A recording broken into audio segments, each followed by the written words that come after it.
আজকে তোমাদের সাথে একটা ডেইলি ব্লগ শেয়ার করছি। সারাদিন কি কি খেলাম এবং কি কি রান্না করলাম। দেন হচ্ছে হাজবেন্ড এই ফার্স্ট টাইম হচ্ছে চা বানিয়ে দিয়েছে, আর কেমন ছিল ভাই সেটা রিয়েকশন আমি তোমাদের একটু পরেই দিব।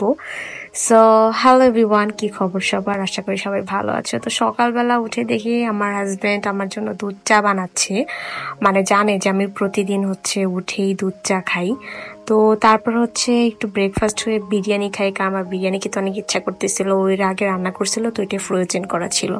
দেন চায়ের কথা কি বলবো ভাই, চা না এটা শরবত ছিল। খাওয়ার পর মানে আমার মনে হচ্ছে যে এটা কি খাচ্ছিলাম। তো যাই হোক, ও হচ্ছে চায়ে প্রচুর চিনি দিয়ে ফেলছে আর বলতেছে যে দুধ চা একটু চিনি বেশি দেয়। তো তারপর হচ্ছে আমি দুপুরের লাঞ্চের জন্য হচ্ছে প্রিপারেশন নিচ্ছিলাম। তো লাঞ্চে খুবই সিম্পল খাবার ট্রাই করছিলাম। আমার একটু ভর্তা, তারপর হচ্ছে বেগুন ভাজা, মানে এগুলো খেতে খুব ইচ্ছা করছিল। আর আমার হাজবেন্ডের বেগুন ভাজা অনেক পছন্দ, তো হচ্ছে আমি ওর জন্য এগুলোই রান্না করতেছিলাম। আর বেগুন ভাজতে গেলে এত পরিমাণ তেল ভাই, এই তেল দেখলে আমার খেতে ইচ্ছা করে না, অনেক তেল খায় বেগুন।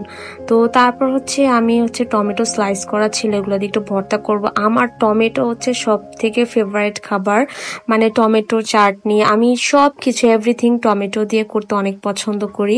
আর এতে না খাবারের রুচিটা অনেক বেড়ে যায়।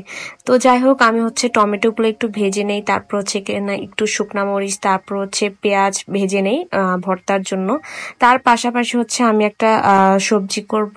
তো সবজির জন্য হচ্ছে এখানে পেঁয়াজ, তারপর হচ্ছে রসুন, টমেটো সবকিছু দিয়ে, তারপর হচ্ছে এখানে মিষ্টি কুমড়া, একটু আলু দিয়ে নেই। তো ভাজিটা অনেক মজাই হয়েছিল। আমি একটু সাথে তারপর একটু লাস্টে ধনিয়া পাতা অ্যাড করে তারপর হচ্ছে চুলা অফ করে ফেলি। তো এখন হচ্ছে আমি ভর্তা বানাবো, আর ভর্তার জন্য হচ্ছে আলু আমি আগে থেকে সিদ্ধ করে রেখেছিলাম। তো এখানে আলুর জন্য যেই পেঁয়াজ মরিচ দিয়ে আমি হচ্ছে ম্যাশ করব, তো ওইখান থেকে একটু আমি টমেটো ভর্তার জন্য রেখে দেই। তো এটা দিয়ে হচ্ছে আমি টমেটো ভর্তা আর হচ্ছে আলু ভর্তা দুইটাই করে ফেলি। আমি যে এখন ভয়েস রেকর্ড দিচ্ছি, আমার আবারও দেখে খেতে ইচ্ছা করতেছে ভাই। ভর্তা দেখলে আমার অনেক ক্ষুধা লেগে যায়, আমি কারোর জন্য ওয়েট করতে পারি না, মানে এত পরিমাণ আমার ক্ষুধা লেগে যায়। তো এই তো সবকিছু রেডি করে খাবার খেতে বসে যাই। তো এই তো দুপুরে এটা দিয়ে লাঞ্চ করি। তারপর হচ্ছে বিকেলবেলা হচ্ছে আমার হাজবেন্ড একটু বাইরে যায়, আর আমার জন্য চকলেট গুলো নিয়ে আসে। আমার এগুলো মোস্ট ফেভারিট চকলেট, অনেক মজা চকলেট গুলো খেতে। তারপর হচ্ছে পেঁয়াজ, তারপর হচ্ছে রসুন, এগুলো কিছু দরকার ছিল বাসায়, আর ওকে দিয়ে হচ্ছে আমি সব কিছু কেটে রাখছিলাম। সে হচ্ছে মানে যখন বাসায় থাকে অনেককেই দেখা যায় মোবাইল টিপে, ফেসবুক দেখে, টিকটক দেখে, টাইম স্পেন্ড করে। বাট সে হচ্ছে যতটুকু সময় পায় আমাকে হেল্প করা ট্রাই করে, বা আমাকে জিজ্ঞাসা করে যে তোমার কোনো হেল্প লাগবে কিনা। তো আমার হচ্ছে এগুলো একটু আমার ভেজাল লাগে এই জিনিসগুলো করতে, তাই হচ্ছে আমি একটু ওর হেল্প নিয়ে এই জিনিসগুলো করে রাখি, তাহলে রান্না করতে অনেক বেশি আমার সহজ হয়।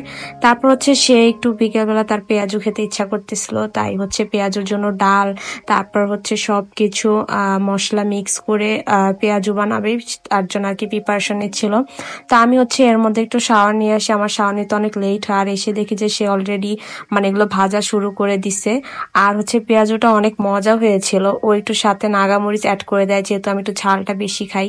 তারপর হচ্ছে আমি আসার পর একটু সুন্দর করে সার্ভ করে, অ্যাকচুয়ালি খাবারের ক্ষেত্রে আমার হচ্ছে খাবারটা যেমনই হোক না কেন সুন্দরভাবে যদি একটু সার্ভ করি তাহলে খাওয়ার প্রতি রুচিটা বেড়ে যায়। আমি এটা সব সময় করি, যে কোনো খাবারের ক্ষেত্রে আমি একটু সুন্দরভাবে সার্ভ করা ট্রাই করি। তো বলতেছে যে এইটা আবার এত ভাবে সার্ভ করে কি আছে। আমি বললাম একটু সার্ভ করি, যেহেতু সন্ধ্যা হয়ে গেছে, একটা সুন্দর ভাইব আসবে। সো এই তো ছিল সন্ধ্যার খাওয়া, ও হচ্ছে আমাকে একটু খাইয়ে দিচ্ছিল। তো আশা করি ভিডিওটি সবার ভালো লেগেছে এটা। আর এরকম ডেইলি ব্লগ যদি তোমরা আরো চাও তাহলে অবশ্যই আমাকে কমেন্টস করে জানাবে, আমি ট্রাই করব তোমাদের সাথে শেয়ার করার। So that's for today. আল্লাহ হাফেজ এভরিওয়ান, নেক্সট ভিডিওতে আবার দেখা হবে।